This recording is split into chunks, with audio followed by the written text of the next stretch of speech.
दोस्तों, अगर आपको लग रहा था कि नॉर्दर्न किंग इस लड़ाई का विजेता बनने वाला है, तो यकीन मानिए इस प्रीव्यू के बाद आपकी सोच पूरी तरह बदल जाएगी। क्योंकि इस बार जियान सिर्फ लड़ने नहीं आया, बल्कि अपने दुश्मन को उसकी औकात याद दिलाने आया है। और जब उसकी असली ताकत सामने आएगी, तो नॉर्दर्न किंग का सबसे खतरनाक अटैक भी बेकार साबित हो जाएगा। तो वीडियो को आखिर तक जरूर देखना, क्योंकि आज हम इस पूरे प्रीव्यू का फुल डिटेल ब्रेकडाउन करने वाले हैं। दोस्तों, पिछले एपिसोड में हमने देखा था कि नॉर्दर्न किंग ने जिया को बुरी तरह घायल कर दिया था। हालत इतनी खराब हो चुकी थी कि ऐसा लग रहा था अब उसका बचना नामुमकिन है। लेकिन तभी मैदान में एंट्री होती है जियान की।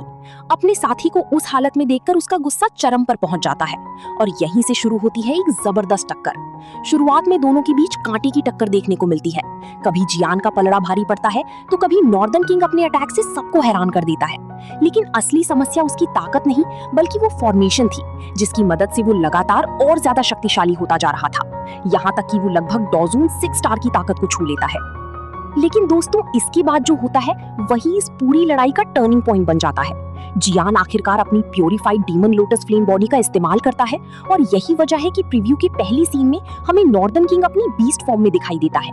उसे समझ आ चुका होता है कि अब साधारण ताकत से जियान को हराना संभव नहीं है। इसके बाद वो अपना सबसे खतरनाक मूव तैयार करता है, ड्रैगन सोल बीट। दोस्तों, ये कोई साधारण अटैक नहीं है। इस बीट के अंदर उन सभी लोगों की आत्माओं की शक्ति मौजूद होती है जिन्हें नॉर्दर्न किंग ने मारा था। इतनी सारी आत्माओं की नफरत, दर्द और नकारात्मक भावनाएं मिलकर इस तकनीक को बेहद डरावना बना देती हैं। एक सामान्य डॉजून 5 स्टार तो इस अटैक के सामने टिक भी नहीं सकता था। लेकिन नॉर्दर्न किंग को क्या पता था कि उसका सबसे बड़ा हथियार ही उसकी सबसे बड़ी गलती बनने वाला है। जब ये अटैक जियान पर छोड़ा जाता है, तो जियान अपनी स्पिरिचुअल स्ट्रेंथ का इस्तेमाल करके सीधे उसके अंदर प्रवेश कर जाता है। वहां उसे अनगिनत भटकी हुई आत्माएं दिखाई देती हैं, जो नफरत और पीड़ा से भरी होती हैं।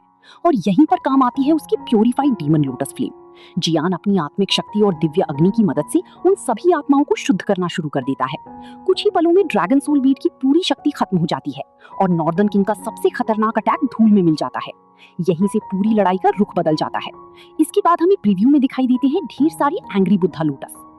अब क्योंकि जियान पूरी तरह प्योरीफाइड डीमन लोटस फ्लेम के साथ एक हो चुका है, इसलिए उसके लिए एंग्री बुद्धा लोटस बनाना कोई बड़ी बात नहीं रह जाती। वो पलक झपकते ही कई सारे लोटस तैयार कर सकता है। हालांकि एक समस्या अभी भी है, ये फॉर्म जितनी ताकतवर है, उतनी ही ज्यादा ऊर्जा भी खपत करती है। जियान इसे बहुत लंबे समय तक बनाए नहीं